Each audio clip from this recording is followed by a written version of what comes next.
Root x minus root y സമം 1, root x plus root y സമം 17 ആയാൽ root of X വൈൻ്റെ വില കാണുക. നമുക്ക് രണ്ട് സമവാക്യങ്ങൾ അറിയാം. കാണേണ്ടത് റൂട്ട് ഓഫ് എക്സ് വൈ ആണ്. ഇപ്പോൾ ഈ സമവാക്യങ്ങൾ താഴെ എടുത്ത് എഴുതാം. Root x minus root y സമം 1. അടുത്ത സമവാക്യം root x plus root y സമം 17. രണ്ട് സമവാക്യങ്ങളും താഴെ എഴുതി. നമുക്ക് ഈ രണ്ട് സമവാക്യങ്ങൾ കൂടി കൂട്ടുക. ഒരു റൂട്ട് എക്സും കൂട്ടിയാൽ 2 റൂട്ട് എക്സ് എന്ന് വരും. ഒരു റൂട്ട് എക്സും കൂട്ടിയാൽ 2 റൂട്ട് എക്സ്. ഇത് രണ്ടും കൂടി പൂജ്യമാവും. കാരണം ഇത് നെഗറ്റീവ് റൂട്ട് വൈയും ഇത് പോസിറ്റീവ് റൂട്ട് വൈ ആണ്. അത് പൂജ്യമായി പോയി. സമം 17 ഒന്നും കൂട്ടിയാൽ 18. 2 റൂട്ട് എക്സ് സമം 18 ആണെങ്കിൽ റൂട്ട് എക്സ് എങ്ങനെ കാണുക? റൂട്ട് എക്സ് സമം 18/2 സമം 9. നമുക്ക് റൂട്ട് എക്സിൻ്റെ വില കിട്ടി 9. നമുക്കൊരു കാര്യം ചെയ്യാം. ഈ സമവാക്യത്തിൽ വില കൊടുക്കാം. ഈ സമവാക്യം എടുത്ത് എഴുതുക. എന്താണ്? Root x plus root y സമം 17 ആണ്. ഇതിൽ റൂട്ട് എക്സിൻ്റെ വില നമുക്കിവിടെ കിട്ടി 9. അപ്പോൾ ഈ റൂട്ട് എക്സിന് പകരം നമ്മൾ 9 എന്ന് എഴുതുക.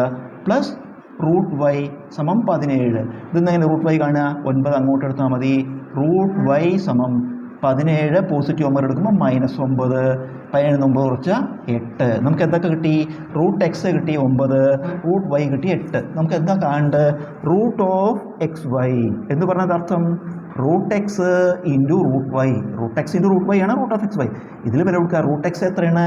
Root x 9 into root y എത്രയാണ്? 8. 9 ഇൻറ്റു 8 72 ഉത്തരം. രാജു തൻ്റെ മാസവരുമാനത്തിൻ്റെ 5/6 ഭാഗം ഭക്ഷണത്തിനും 1/12 ഭാഗം വാടകയ്ക്കും നൽകി. ബാക്കി അയാൾ സൂക്ഷിച്ചു വെച്ചു. സൂക്ഷിച്ച തുക 50 രൂപയായാൽ മാസവരുമാനം എത്ര? രാജു തൻ്റെ മാസവരുമാനത്തിൻ്റെ 5/6 ഭാഗം ഭക്ഷണത്തിന് 1/12 ഭാഗം വാടകയ്ക്ക് നൽകി. ബാക്കി സൂക്ഷിച്ചു വെക്കുകയാണ്. അപ്പോൾ ആകെ വരുമാനം നമ്മൾ 1 എന്ന് കരുതി കഴിഞ്ഞാൽ അതിലത്തെ ഇത് രണ്ടുമാണ് ചിലവാക്കിയത്. എത്ര? 5/6 ചിലവാക്കി, 1/12 ചിലവാക്കി. 5/6 ചിലവാക്കി, 1/12 ചിലവാക്കി. ഇപ്പോൾ ആകെ ചിലവാക്കിയത് ഇത് രണ്ടും കൂടി കൂട്ടുക.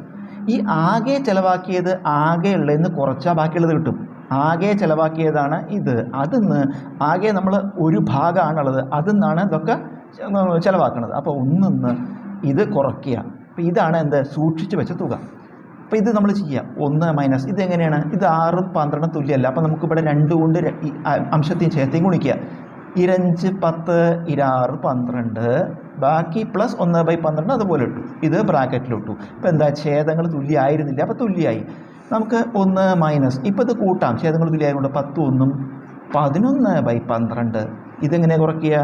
ഈ 1-ന് പകരം നമുക്ക് 12/12 എന്ന് എഴുതാം അല്ലേ? 12/12 1 മൈനസ് ഈ 11/12 അതുപോലെ എഴുതാം. അതുകൊണ്ട് ഇപ്പോൾ എന്തായി? ഇത് പിന്നെ ഒരുപോലെ ആയിരുന്നില്ല. ഇപ്പോൾ ഛേദങ്ങൾ ഒരുപോലെയായി. ഇത് കുറയ്ക്കുമ്പോഴോ ഛേദങ്ങൾ തുല്യമാകും. കൊണ്ട് 12 11 കുറച്ചാൽ 1/12. അപ്പോൾ ഇതാണ് എന്ത്? സൂക്ഷിച്ച തുക. ഏതിൻ്റെ? ആകെ എത്ര ഉണ്ടായിരുന്നു? അപ്പോൾ ആകെയുള്ള തുക നമുക്കറിയില്ല. ആകെ മാസവരുമാനം നമുക്കറിയില്ല. ആ മാസവരുമാനം എക്സ് ആണെങ്കിൽ, മാസവരുമാനം എക്സ് രൂപയാണെങ്കിൽ അതിൻ്റെ 1/12 ഭാഗമാണ് സൂക്ഷിച്ചിരിക്കുന്നത്. ഭാഗം എന്ന് പറഞ്ഞാൽ ഗുണിക്കുക. അപ്പോൾ ആകെ വരുമാനത്തിൻ്റെ 1/12 ഭാഗം എക്സ് ഇൻറ്റു 1/12. അതാണ് സൂക്ഷിച്ച തുക. എത്രയാണ്? 50 ആണ്. ഇതെങ്ങനെ എക്സ് കാണുക?